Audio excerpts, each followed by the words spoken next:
I'm E.G. Marshall. Welcome to a chilling insight into the powers of witchcraft and an ancient curse. Witchcraft today is an in thing with the young, which may appear somewhat incongruous since witches, demons, and warlocks are older than the beginning of recorded time. And somehow, despite all of society's maledictions and efforts to stamp it out, witchcraft has survived, as we will demonstrate in our spine-tingling tale. Do you believe in demons, Miss Bell? Frankly, no. Do you believe in God? Any God? Of course. Then you must also believe in angels.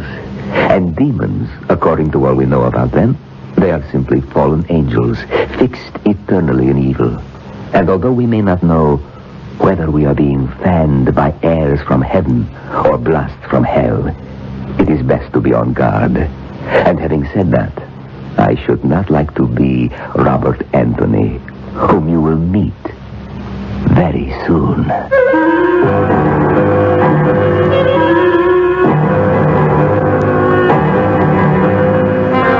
Our mystery drama, This Will Kill You, was written especially for the Radio Mystery Theater by Murray Burnett and stars Norman Rose and Larry Haynes. I'll be back shortly with Act One.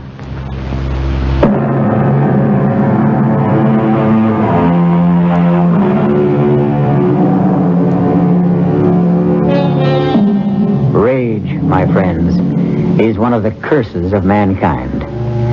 Rage thickens the blood, assails the eardrums, racks the body with a mad urge to destroy. It has been said that whom the gods would destroy, they first make mad. And that applies to all of us, even if some are on speaking terms with God or the devil. Witness a man who is consumed with rage. Theodore Rackazzi. Obviously, you couldn't have heard me come in here. What are you breaking things for? Are you thinking of redecorating? This is the wrong time to try to be amusing, Liz. Well, what should I do? Ask if you've gone crazy? Evidently, you have not read this filthy, ignorant, arrogant, vicious review of my book. Oh, of course I have. That presumptuous idiot, Robert Anthony, to write such a review. Oh, come off it, Ted. You know, you sound like you're back to the Middle Ages. What are you going to do? Challenge him to a duel? I have other powers, other resources. Well, you're serious. Serious? After this review, let me read just one part to you.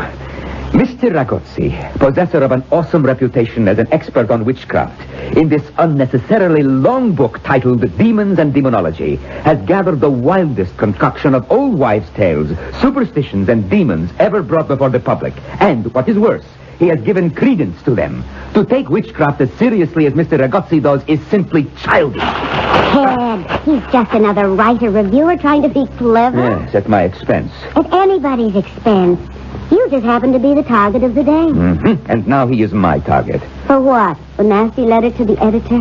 For death. Oh, sure. If you thought this review was bad, wait until you see the ones you get after you kill him. I will not kill him. Oh, that's a relief. Liz, pick a date. What? Pick a date. Any date that comes to your mind. And the time. Write them down on this slip of paper.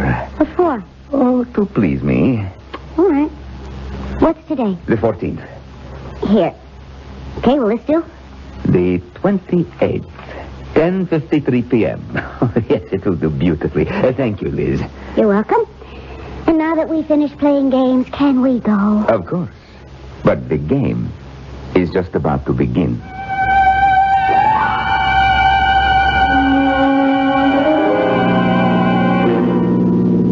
Have I ever remarked how well you drive, Liz? Often, thank you. I think that's what attracted me to you in the first place. Your driving and your legs. I'm happy to see that you're feeling better. Yes. Due to you, as usual. Oh, I haven't done a thing. Oh, yes, you have. You know that date you wrote down for me? Yes? Well, that is the exact date and time that Robert Anthony will die. Oh, sorry I asked. You don't believe me? Oh, I thought you'd forgotten about that silly review. Where are you going? To the party. Ted, why did you ask me to write down the date? Oh, a whim. It amused me to leave the amount of time that Anthony has left to live to mere chance. Well, suppose I'd picked a date Next year. Well, that would have given Anthony more time. That's all. You sound so certain. I am. What's the matter with me? Why am I talking as if there were any possibility that you have the power to kill another human being? Why, indeed. I can almost understand why Anthony wrote about your book the way he did. Of course. Like Mr. Anthony, you also are a dabbler in the occult. Like him, you are an innocent, naive, playing like children with forces you neither understand nor respect. How about a bet? On what? On me and my powers against Robert Anthony. Don't be ridiculous. Oh, yes, you're afraid to trust your skepticism. It's very simply proven. If Anthony dies on the day and at the exact time we both know, then I win. If he doesn't, you are the victor. And you know once and for all that Theodore Ragozzi is a fraud and a cheat. That part tempts me. Then I have your word. It is a bet. What are we betting? Your soul.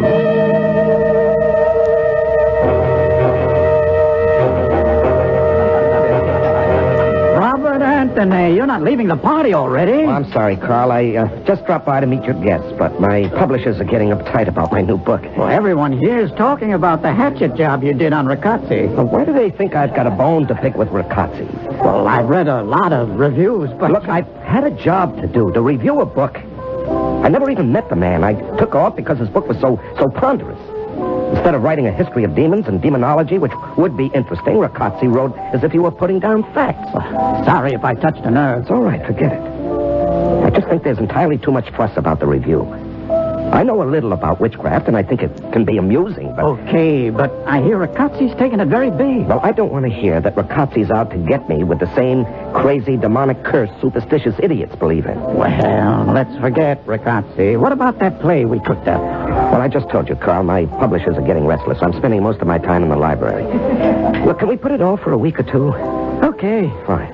I've got to run. But I'll call, Carl. Just to let you know I'm still alive.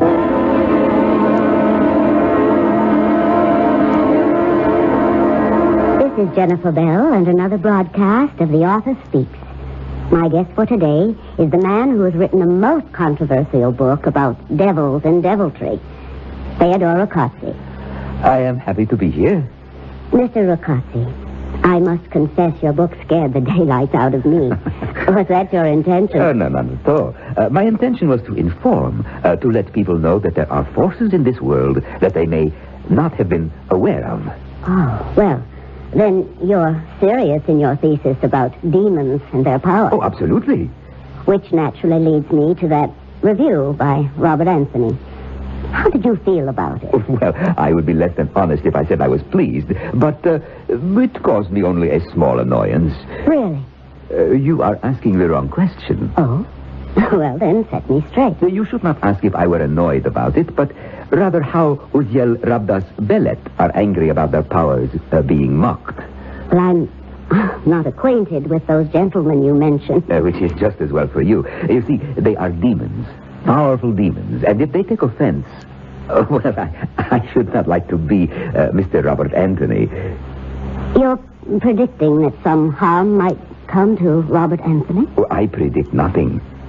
Forgive me, but didn't you just issue a warning? A warning is not a prediction.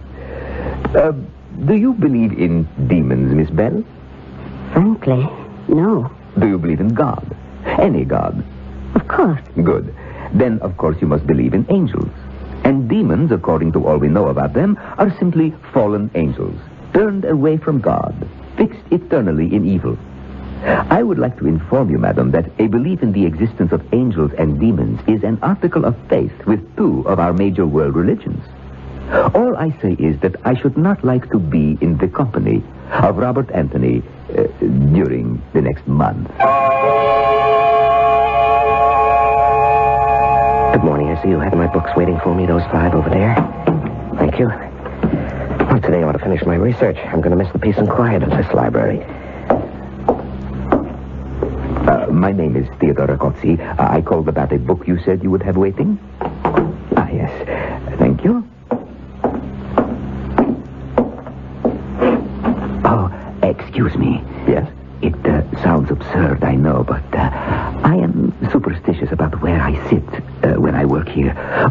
the light. Oh, yes, it's okay. Sit right down. Oh, yes, you're so kind. Oh, I'm so sorry. Forgive my clumsiness. I've knocked your books down. Let me help you. Oh, it's all right. I can pick them up. I cannot think how I could be so clumsy. Maybe I should wear glasses. Don't worry about it. Accidents happen. Yes, of course. Oh, this piece of paper is yours, I believe? Oh, thank you. Is something wrong? You keep looking over your shoulder. No. It's nothing. I don't feel well. It'll pass. Ah, yes, of course.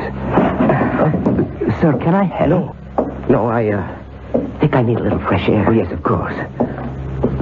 Sir, your books. Oh, forget them. I'll be back when I feel better.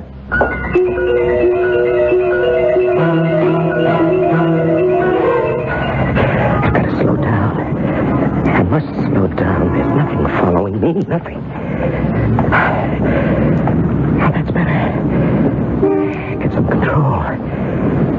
What's the matter with me? Why do I feel I'm being followed? I'm never going to get away. Bob!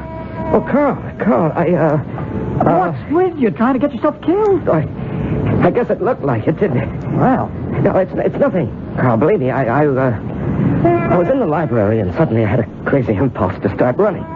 Bob, what's the trouble? Nothing. There's no trouble. It's just that, What do you expect to find over your shoulder? nothing.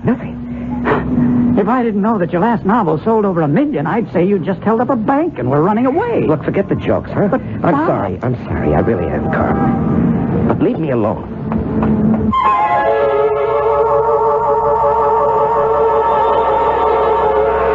Whom the gods would destroy, they first make mad. But are the gods desirous of destroying Robert Anthony, or the demons? And who are the demons that are driving him? I'll be back shortly with Act 2.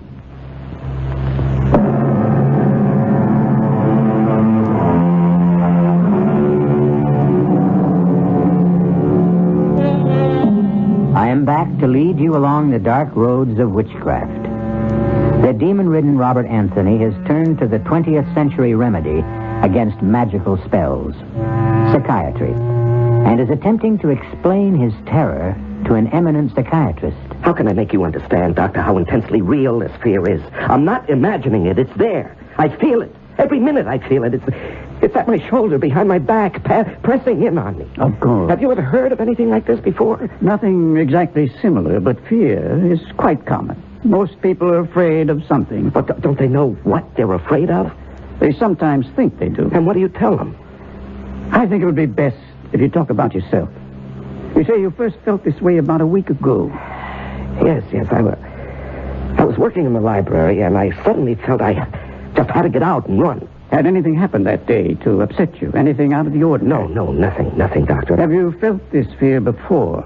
I mean, early in your life. Well, just the usual, Doctor. You know, when my friends would dare me to jump over a large hole in the ground or something like that. But wait. Yes, I just remembered.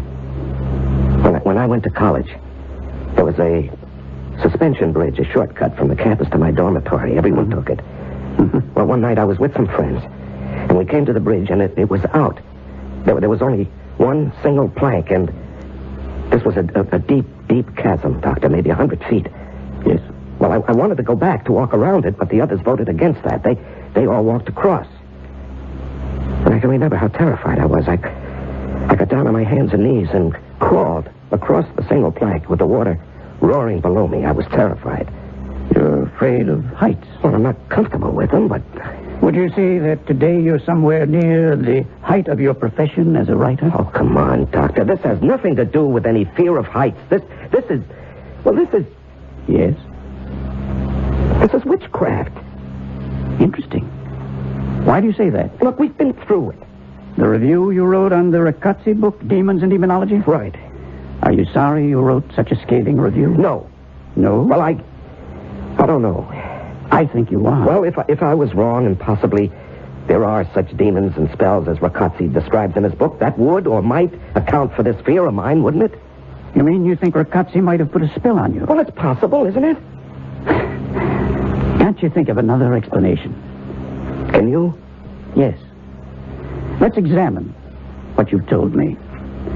On the one hand, you believe that Ricazzi has put some sort of a spell on you. Am I correct? That's all I can think of, Doctor. Why would he do that? Well, because he... Exactly. Because you have hurt him severely. So your statement that he wasn't injured by your review is false, isn't it? Well... Or illogical. All right, it would seem so. Very well. You admit that to yourself. And then think that as a sensitive man, you've satisfied your own ego with a review that you think might be unfair. Where does that take us? Doctor, do you believe that I feel so guilty that I run through the streets pursued by shadows? That I can't sleep because I feel a presence in my room? That I feel threatened every second of the day and it's getting worse by the minute? Do you really believe that? It's a possibility. Oh, no. You'd rather believe in witchcraft. Why? Doctor, you're not helping me. If you'll examine your motive as to why you insist that Ricazzi has some power to cast a spell over you, then I think... All right, I'm getting out of here. That won't help. Neither do you. I tell you, I feel that I'm going to die, and you talk about guilt? I'm getting out. Desperate men take desperate measures, and Robert Anthony was desperate. As he ran from what he thought pursued him, he held on to the last of his sanity. In his dabbling in witchcraft, he had heard, as had everyone interested in diabolism, of Professor Thurman Anderson, an outstanding scholar and acknowledged authority in the field.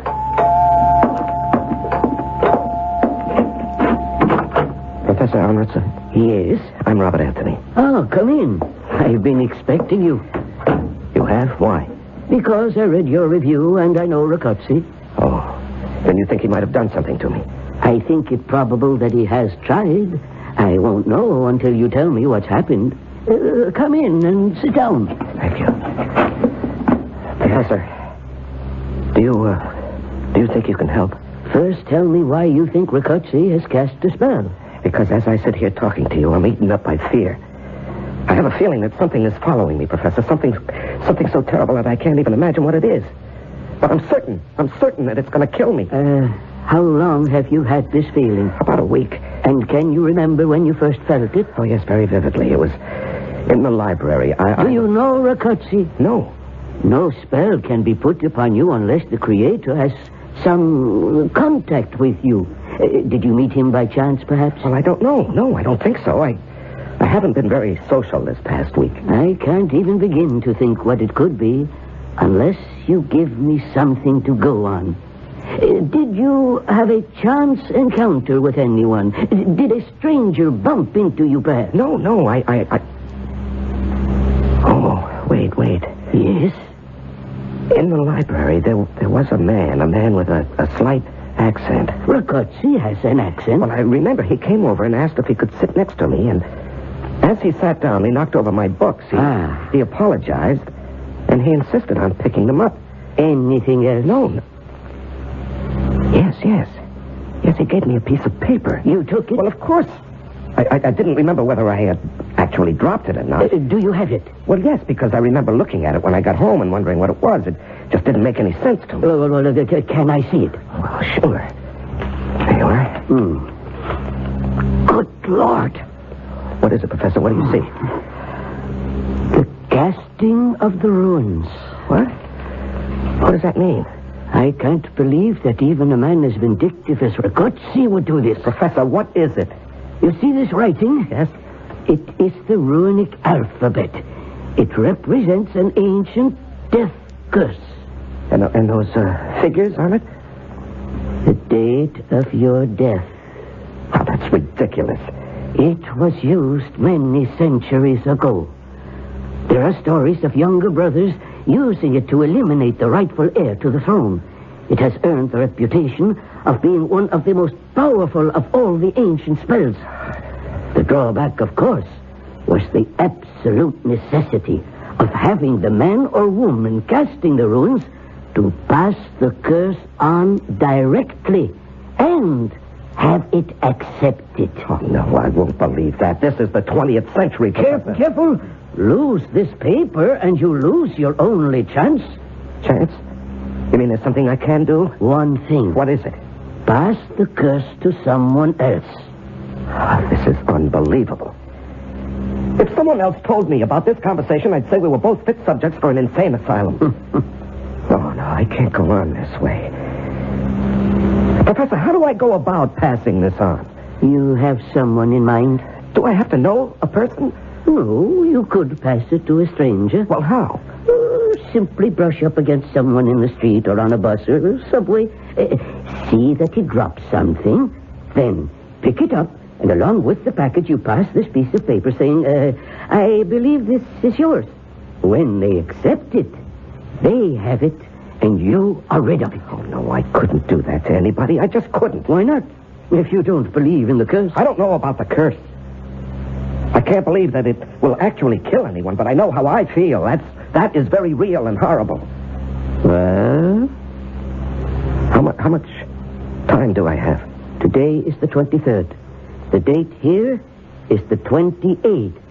10:53 p.m. There's not a lot of time, is there? Plenty, if you start to pass it now. No, I just can't, Professor. I wouldn't give this to my worst enemy, let alone... Hold it. How about Ragazzi? I wondered how long you would take before you got around to that. Yes, of course. I'll pass it back to him. How? Well, I'll just... Exactly. Ragazzi obviously knows you. He is going to be on his guard. Well, can someone else pass it? No. It must be passed directly. There must be a way.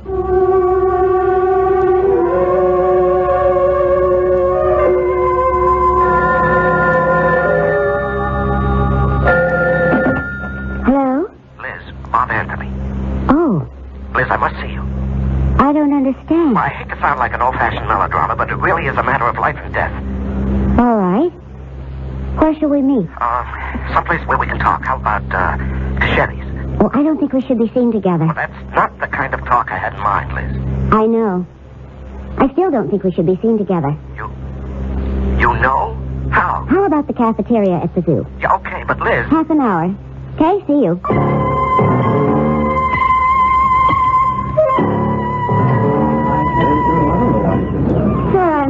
Oh, you're not. I'm early. What would you like? Oh, just coffee. All right, I'll get it for you.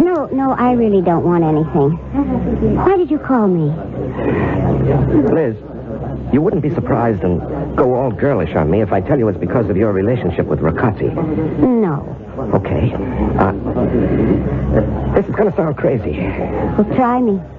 Liz, I have to know everything you know about Ragazzi, not personal things, but his schedule, his plans, that sort of thing. Oh. It's terribly important, Liz. Yes. You're not going to ask me why? No. When I said it was a matter of life and death, I meant that. You'll have to believe me, Liz. Well, I do. You're entitled to an explanation. And you do? Yes. You know, I'm making a fool of myself. I'm talking to the wrong person. I just never even considered for a moment that you'd be in it with him. I'm not. But you know what I'm talking about. Yes. Well, how? I'd rather not discuss it. Well, you've got to, Liz. Don't you see that? Isn't it enough for you to know that I realize you're in trouble and I want to help? All right, now it's my turn to ask why. No comment. But, Liz... You're wasting time in arguing. What can I do? I've already told you. But don't you see that I'll feel better if... If you can trust me? Yes, exactly. This isn't just fun and games for me, Liz. It's your life. Then you are in on it, huh? Look, I know about it. I'm involved, but I have as much to lose as you. Maybe more. And that's all I'm going to say. Do you think he can do it? More important, what makes you think he can? Everything I know tells me he cannot. But... Everything I know, everything I've learned, everything that science says doesn't help stop the terrible feeling I have that something is after me, Liz. It's just waiting until it has 10:53 p.m. on the 28th. That's the date. What makes you think I can help? I have one chance to break whatever spell Ragazzi has put on me. And what's that? It's just a slim chance, Liz, but a chance. Just take my word for that. If you do want to help, get me the information I want and need. I'll try. How do I reach you? Here, this number, anytime, day or night. If I'm not there, I'll get back to you in 5 minutes. I'll try. Thanks. And Liz? Yes? got much time. Time is running out on Robert Anthony. Whatever it is that's following him, or what he honestly believes to be following him, has a target date. I'll be back shortly with Act 3.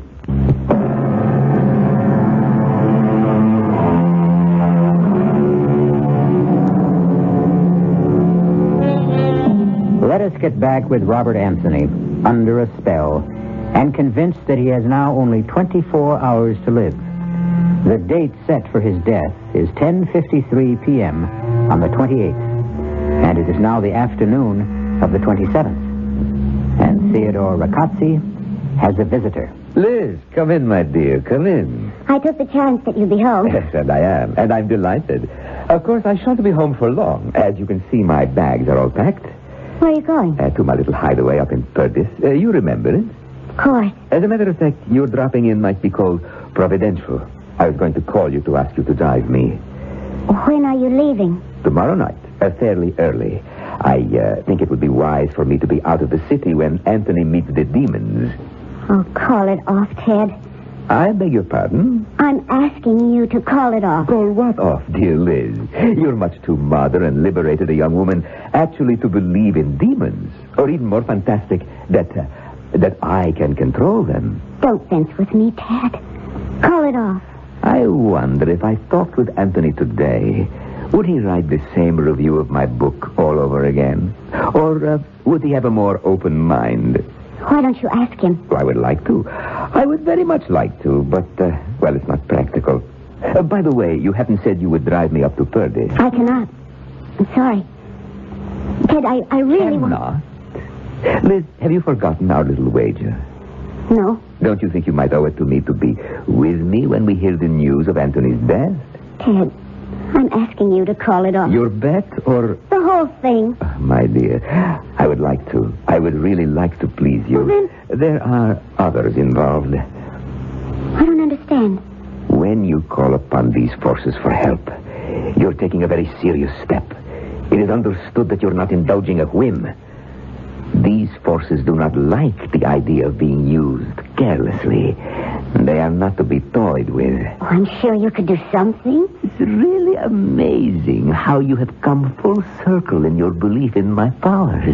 Would it help if I said I believe everything you claim? It would be an immeasurable aid to my ego. I mean, would it help change your mind about Anthony? I admire you're not asking to get out of our wager. I sincerely admire you for that. Oh, save your admiration. I'm not asking to be released. I'm telling you that I'm not going through with it. Oh, you disappoint me, Liz. You really do. But I don't think you can withdraw. I can do what I want, and I don't want to play this game any longer. You have no choice. But I do. We're talking now about my soul. I don't know whether a person has a soul or not. Take my word for it, Liz. You have a soul. Oh, fine. But it's mine. And I'm not giving it to anyone. You have already committed yourself. To what? To a bet made on the spur of the moment and not in any seriousness. I only made it to keep you happy. Whatever your motive, you made it. I intend to hold you to it. Hold me to what? An oral agreement? In the circles in which I move, it is binding. And I say no. And that is most unwise. Are you threatening me? Of course. I think you should know that I will be powerless to help if you should change your mind. I'll remember that. I advise you to keep it very strongly in mind. And along those lines, you won't change your mind about driving me to Perdis? I can't. Really. Then I shall have to take the train. That seems obvious. I'm going to ask another favor. For your own sake, it is necessary that you be with me the day after I have won my wager. I would take it kindly if you would get me a ticket on the 9:30 to Perdis. Ted, I believe there is such a train. And then I'll give you the keys tomorrow. About my... And you can drive up the following day. What makes you think that... Because of our relationship, I've been extraordinarily patient with you, Liz. Now, you will do me these favors. It may predispose me to have more patience with you on the day my wager is due.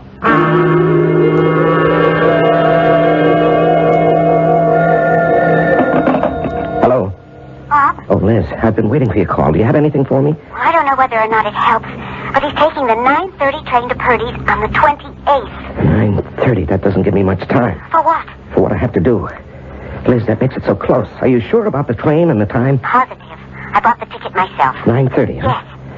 Ah, that's going to be awfully close. Did he give any reason for picking that particular train? Well, first he asked me to drive him up. I said I couldn't. And then he told me to get the train ticket. He said... What? What did he say? Oh, it's not important. Liz, everything is important. What did he say? He said that he wants to be out of town when it happens. Oh, yeah, sure. That makes sense. Bob? Yes? It isn't going to happen, is it? Liz, I'm trying. Do you have, what do you honestly think of your chances? A lot better now than before you called. Is there anything else I can do? Yes, pray for me. And you for me. What? Why? How are you involved? Forget I said that. How can I forget it? Believe me if I tell you that my problem is... Well, it has something to do with you. But I'll be okay if you're okay. Oh, you sound like a book title. Well, at least you can joke. I hope it isn't gallows humor. Liz, I've got a lot to do. I have a plan. I don't know whether it'll work, but it's made me feel that I can do something. And I'm going to do it. Good luck.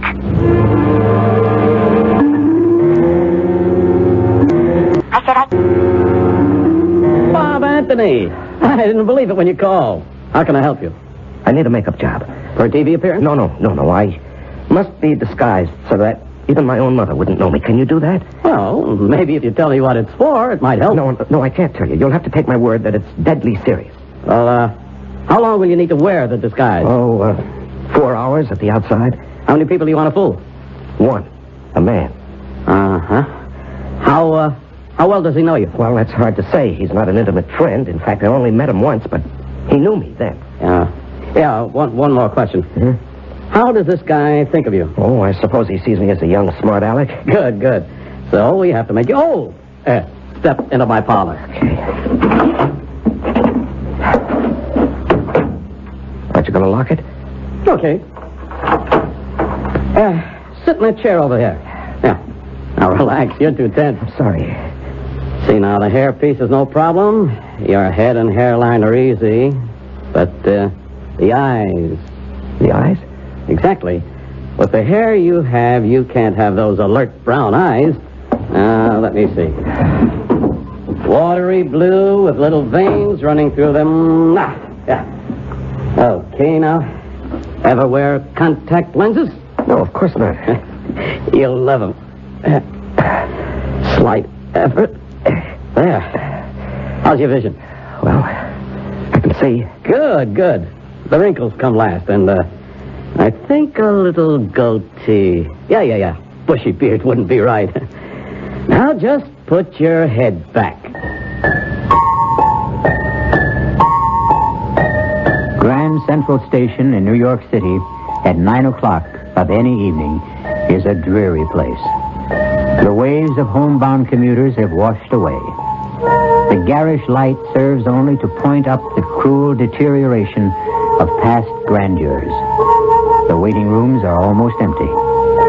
It was 9:20 exactly that Robert Anthony, carrying a small suitcase and disguised as an old man, walked slowly up to the ticket window. Mount Kisco, one way, please. Anthony walked slowly to the station platform where the 9:30 was about to depart.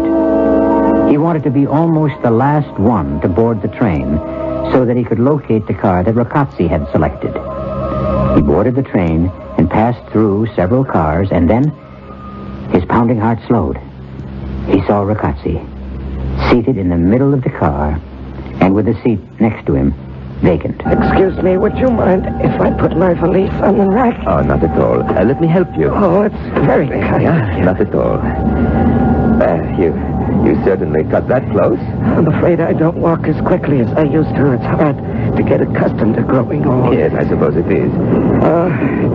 I hope you'll forgive an old man's curiosity, but that book you're reading... The Dynamics of Witchcraft. Yes, that subject has always fascinated me. Me too. Did you ever study it?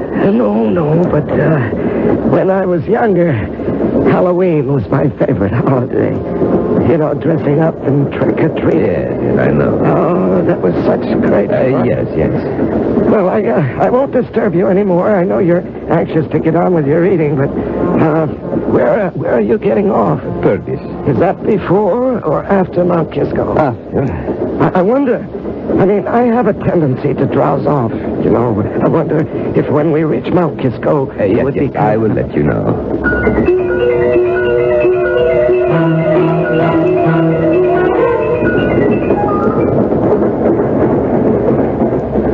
Excuse me, is it... It's the next station. Did you have a nice nap? Oh, yes, very refreshing, thank you. I do hope my nephew will be at the station. Yes, I'm sure he will. What time is it? 10:20. Are we on time? Well, I don't know. I suppose so, but even if we're running late, I'm sure your nephew will wait. Yes, I hope so. And when you get old, you seem to worry about everything. The young have their worries. But they're not the same, are they? Sometimes they are. Sometimes a young man can worry himself almost to death. Oh, that seems such a waste. Or even worry about dying. Yes. I have known some young people who are simply terrified of dying. Oh, I didn't think the young gave much thought to death. Oh, some of them do. Some of them do indeed. Take my word for it. Well, that seems strange. Strange? Old man, I could tell you stories that are beyond belief. Stories that... Well, I seem to be talking a lot. Well, I enjoy it. Thank you, but we're coming into Mount Kisco. Oh, well, I've enjoyed talking to you. And now I'll just get my luggage from the rack. Oh, my. Look what I've done. I've dropped my bag. Here, let me help you. No. It caused you too much trouble. I'll be able to... Oh, your book. I just seem to make things worse. If you will let me do it, it will be much simpler. Oh, yes. Thank you. But don't let me return your book. I believe this is yours. Yes. And now you'd better start if you want to get off and meet your nephew. Yes. Goodbye, and thank you. Wait. What? You bastard. The paper. Please, let go of me, my nephew. Stop acting. You're Anthony. I know it. Yes, you're right. And I'm getting off here. Not until you tell me where you hid the curse. That paper you passed to me. Missed your train. Damn the train. Where is it? The paper. I'll do anything, but you know how close it is. This very little time. I beg you, please, for the love of God, tell me where you put that paper. It's in the book. I slipped it in the book when I gave it back to you. The book? Where? Oh, my God. Catch it, Anthony. Grab it. No way, Ricote. Get it yourself. It's blowing away. You know I'm lost if I don't get that paper. Come back. I'll get you. Ricote, look out, the train.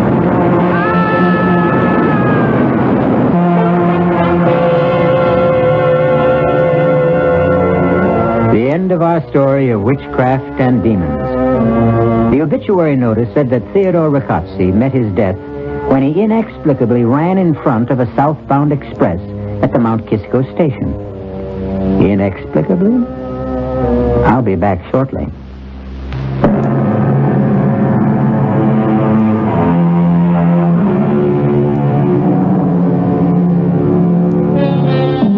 I'm sure we all know what the forces were that made Theodore Riccozzi run in front of the train that killed him. He panicked because of a superstitious belief in the supernatural. That, of course, is the explanation. Or is it? Our cast included Norman Rose, Larry Haynes, Evie Juster, Roger DeKoven, and Gil Mack. The entire production was under the direction of Himan Brown. This is E.G. Marshall inviting you to return to our Mystery Theater for another adventure in the macabre. Until next time, pleasant dreams.